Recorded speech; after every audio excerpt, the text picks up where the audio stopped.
Hi, my name is Amanda.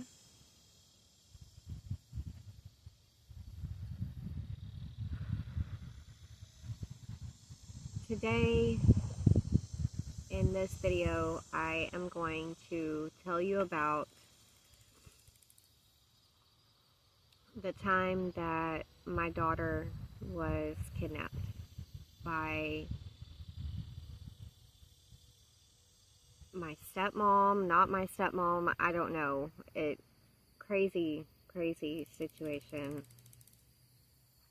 Um, okay, so it was in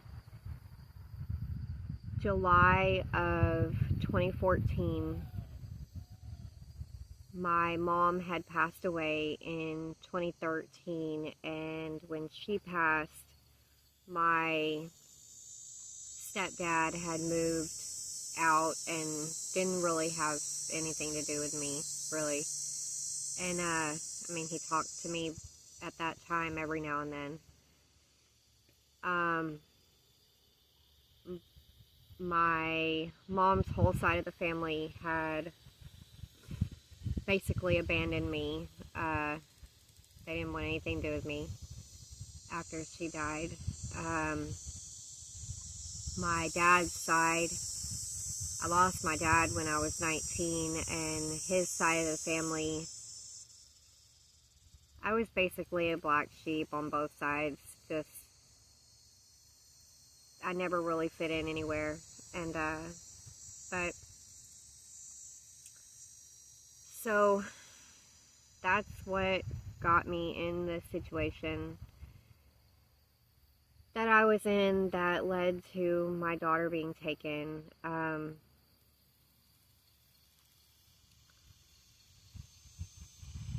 I was with my now ex-husband, but husband at the time, or boyfriend at the time.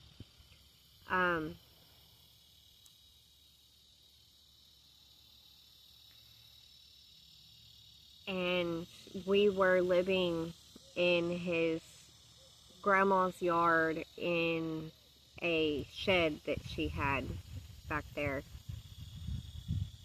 Yeah, it's as bad as it sounds.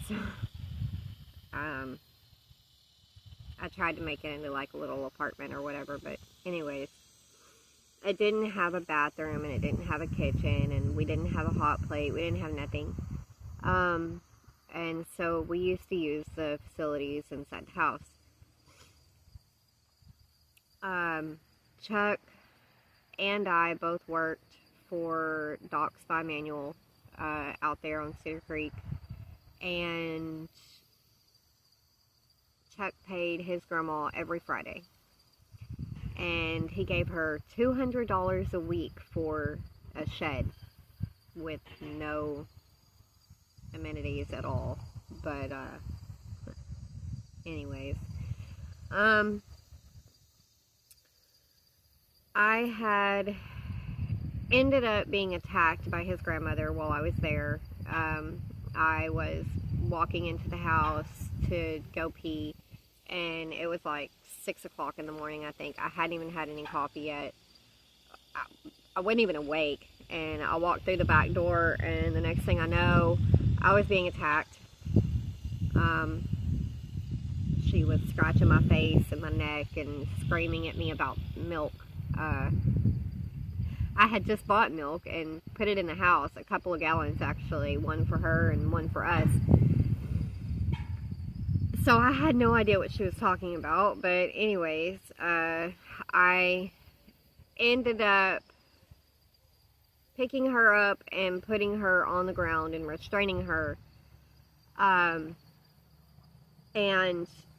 yelled for Chuck. Well, Chuck came and he got control of her, and I called the police thinking that the police would help me,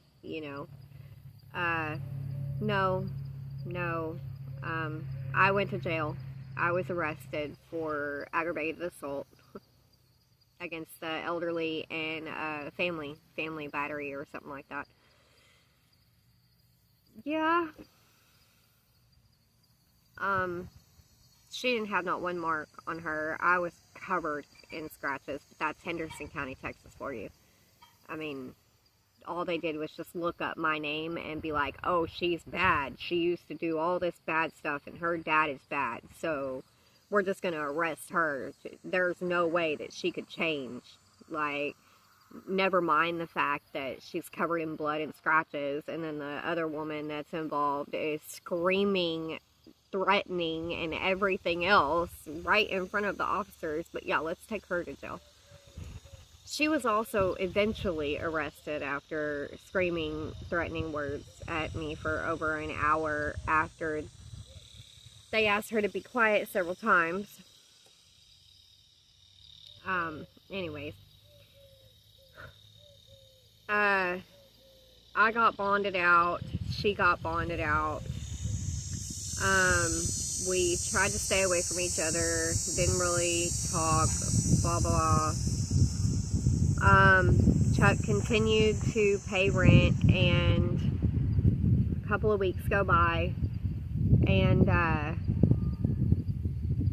we wake up one morning and nobody's there. Nobody.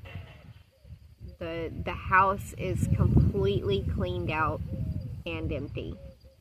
No furniture, no food, even the groceries that I had bought.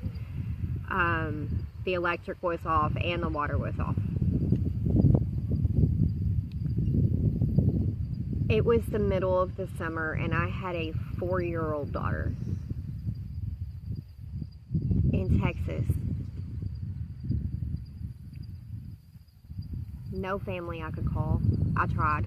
I tried to get a hold of people.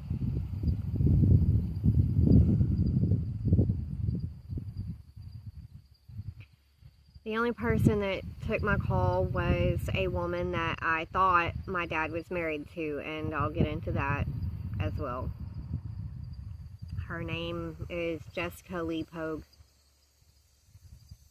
And she's still free. Running free, living her best life out there in Cedar Creek Lake in Texas. The police don't care. They do not care. My daughter told them exactly what she did to her, and they don't care. Because if they did, she would be behind bars. Okay? So when people come to me and they're like, oh, well, why didn't you report this? Why didn't you report that? Yeah, well, there have been times where I have made plenty of reports and nothing was done. All that happened was a whole bunch of more trauma.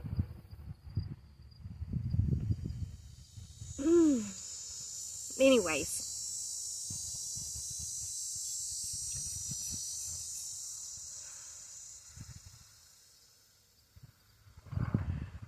At this time, I had an alcohol problem. I drank anywhere between a 12 to a 24 pack of beer by myself a day, plus any liquor that I could get my hands on. I was not in my right state of mind at all, and everything that was going on was just... Anyways, all I kept thinking was, I can't let my baby stay in this house with no water, no electric. It's hot as hell, and there's not even any food to feed her because I just got my food stamps. I put food in the house, and the woman took everything. And what she did leave was probably going to go bad, which it wasn't much anyways. And the house was trashed. It was really bad. And so I called Jessica, and Jessica told me that she was really happy. She was so ecstatic to have her baby girl. And that she would love to help me, but her husband was a truck driver, and in order for her to be able to take her, they're going on the road with her husband, her and her son are. So I would have to sign temporary custody over to Jessica so that my daughter can ride on the 18-wheeler.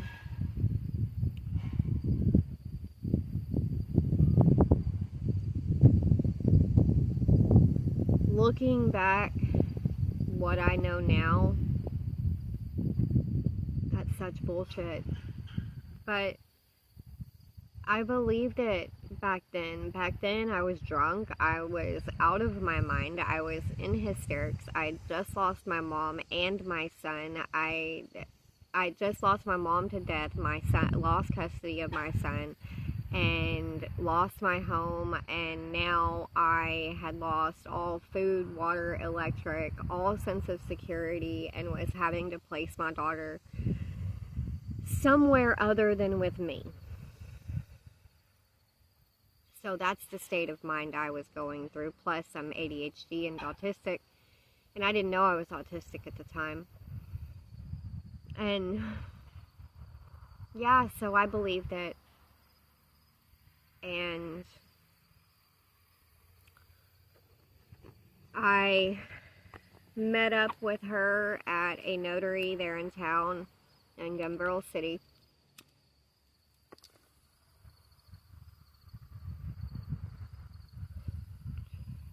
And we signed this piece of paper saying that I give her temporary custody of my daughter. And I can't even remember what all the paper said. But I know that it didn't give her permanent custody. I do remember that. And even still, like, there has to be court systems and all kinds of stuff involved, especially in Texas. I know because I've been having to deal with it after being given back my son. So anyways,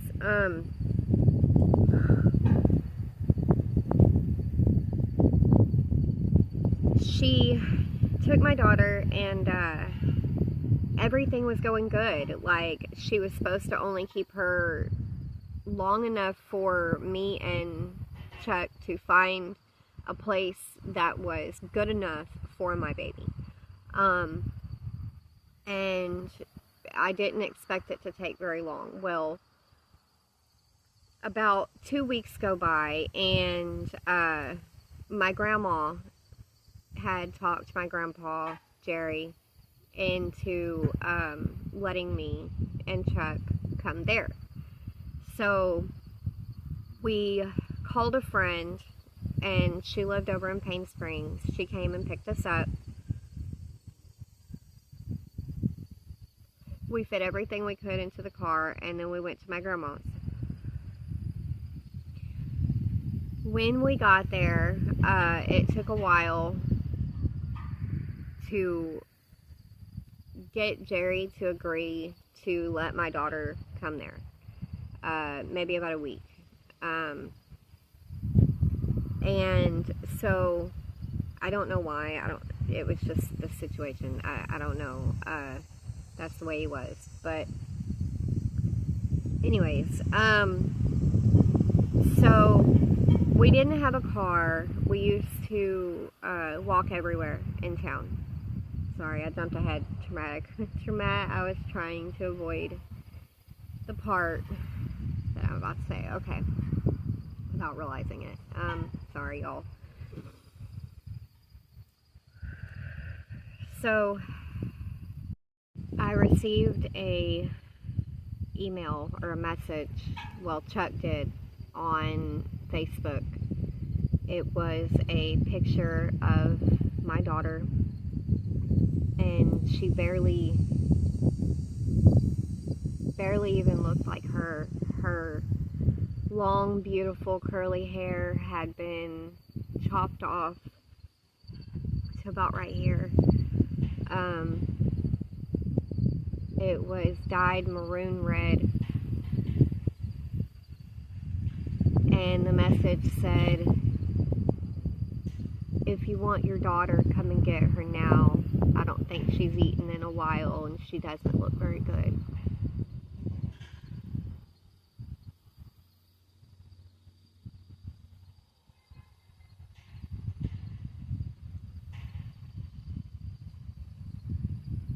Sorry. Sorry, I had to catch my breath for a second. Okay. And so we messaged back and we got the address and we ran home to Grandma's and we showed Grandma because we printed it out. We showed her and she got on the phone. Wonderful woman. She got on the phone and she started calling cousins from everywhere and trying to find us a ride. And one of my cousins showed up and I didn't even know him. I couldn't remember him, and that was the first day we had met, but he told me he didn't want gas, he didn't want nothing. We're family, let's go get my daughter. So we piled in the back of his little tiny car that he had. It was him and his girl and me and Chuck, and we drove from the Colony, Texas to Cedar Creek Lake. And the whole time that we were driving, my phone had rang from a police officer, and talking about how I'll be arrested if I go get my daughter. Yeah, you heard me correctly. Because I had given them my child, even though I'm sitting there telling them, hey, this message says my daughter doesn't look good. It says that she hasn't eaten. The picture doesn't even look like her. She's 4 years old. Her hair's been cut and dyed. She's been mutilated.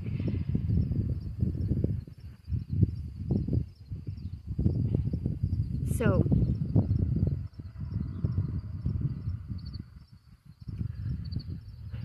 it was about a 2-hour drive, and we're going back and forth playing phone tag with the police. And the last conversation, I was too stressed out to handle it. I gave the phone to Chuck, and the last conversation he had said, okay, well, I want you to tell me this. Are you going to arrest me if I go get my daughter? And they said, well, technically we can't arrest you, but we're telling you you can't do it. There's an open case, blah, blah, blah, blah.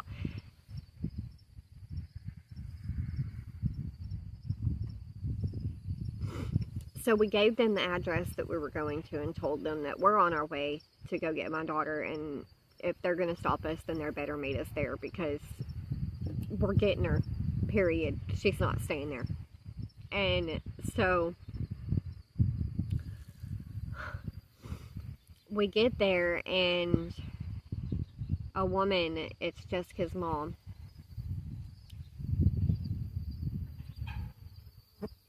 Chuck goes up and goes to the door, and Jessica's mom comes to the door holding Amelia, and she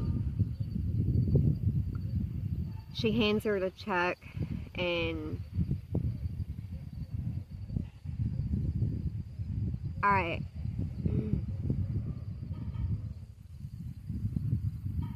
she was asleep, and when he opened the door and he handed her to me,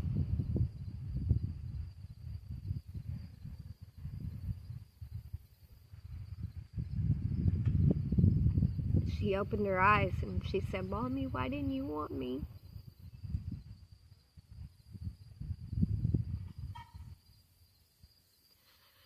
I looked at her and I told her, baby, I've always wanted you. I've been trying to find you. She told me that Jessica told her that I didn't love her and that I didn't want her anymore. Since I didn't have her brother anymore, I didn't need her.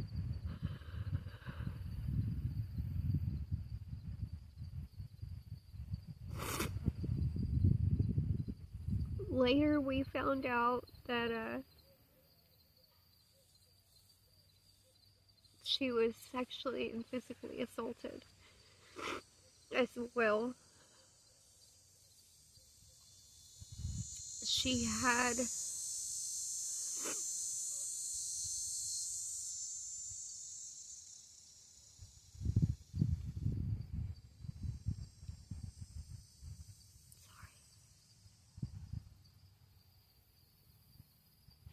had burn marks on her bottom from sticks out of a fire.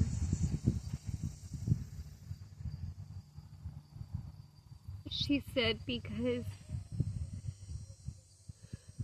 she tried to take her pull-up off because it was causing a rash.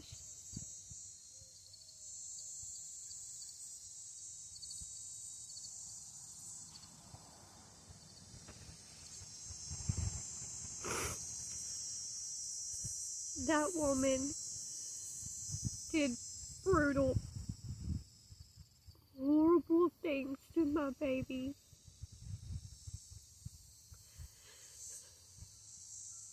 From what I was told, she was arrested and released.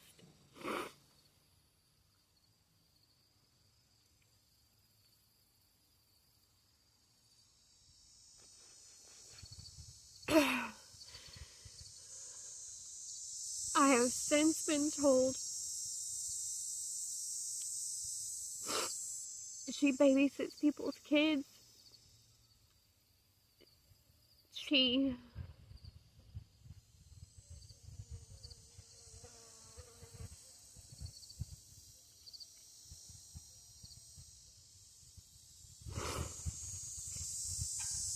gets to live her life however she wants.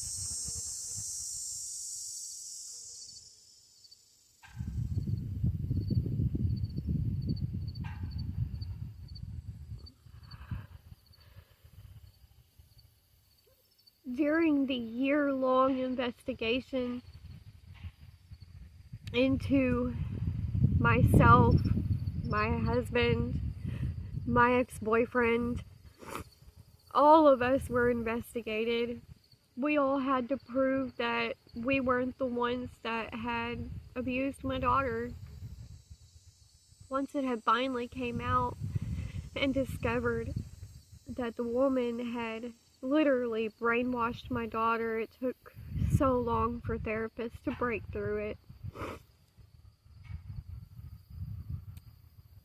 We found out she was not only abusing my daughter, she was abusing her son too, who was autistic. And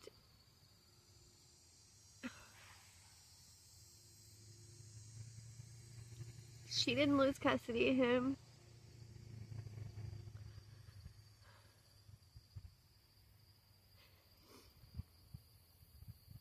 She's around other kids. It was reported to so many police departments. It was reported to the FBI. It was reported to social media. It was reported to the town. It was reported to everyone and everything, and nothing was done. Nothing.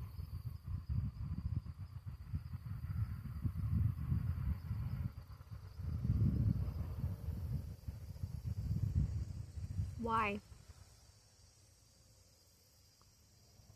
Why? My daughter has PTSD. She's now 15 years old and she still lives with what happened to her on a daily basis. She has nightmares about it. She has to be in counseling and therapy. She has anger issues, understandably, but she's also very intelligent, and you cannot tell that that little girl has been through what she's been through by looking at her, by seeing the way she acts and how she handles everything. She's immaculate. And so strong, and I'm so proud. But to have to look at her and know that the woman that did that to her is free and that she gets no justice. None. How do you handle that?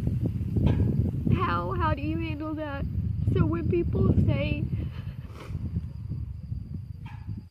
oh, go to the police, call child services, this. Why? Why?